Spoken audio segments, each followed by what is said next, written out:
原来母胎 solo 之所以一直单身，真的是有迹可循的。一群20多岁从没谈过恋爱的年轻人，第一次见面直接尬到能用脚抠出3室一厅。怎么说话？快说话呀！两个人坐在一起，愣是憋不出几句正常对话。不知道的还以为在玩什么谁先张嘴谁就输了的游戏，安静的让人窒息。这完全就是牡丹面对异性的真实写照。本以为沉默局已经是尬点天花板，结果另一对嘉宾的画风更是一言难尽。先说一下你们就是你学校就是学的一些东西，学的什么专业？国际经贸。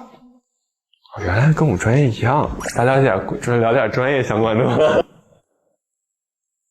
因为我做了一段时间那个跨境电商的实习嘛，因为通货膨胀嘛，然后海运价格运费价格上涨，这简直是牡丹相亲的典型反面教材，直接把相亲变成行业交流会，话题越聊越偏，本该有的浪漫氛围被专业术语掐得渣都不剩。最后一对男女嘉宾就更窒息了，男生全程不主动，女生只能走流程撑场面，对话堪比记者采访问答，一问一答毫无延伸空间，硬生生把天聊成了闭环。所以你是什么专业的呀？我是浮表专业的，但是我现在在画室里工作。是画素描还是漫画？素描，就是还偏当代艺术一些。多亏了女嘉宾情商比较高，才让场面没彻底崩盘。好不容易熬完初见修罗场，大家分头去选住处，谁知道节目组直接安排了单人小屋，这下更是给了这群社恐牡丹完美的避风港。一群人客客气气的挑选房子，谦让又礼貌，半点暧昧气息都没有。我就远远的看一下好了。没事。女生的房间还是先不要进比较好。哇，他好注意细节哦。其实也没有关系，因为没有我东西。瞄一眼吧。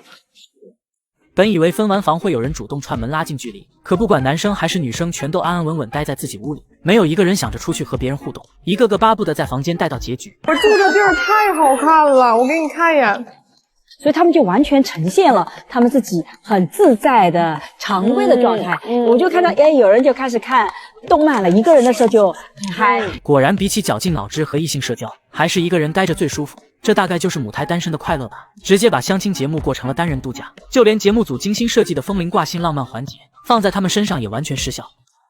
这个秘密只有风知道哦。如果还没有心动，那就让风铃暂时待在原地吧。春天和爱情总会来的，不是吗？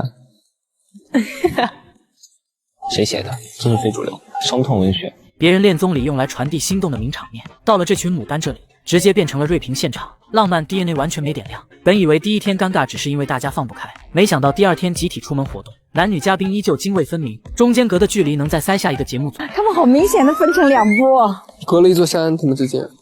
这样子男生和女生分开坐。可以啊，可以啊，你们坐那边。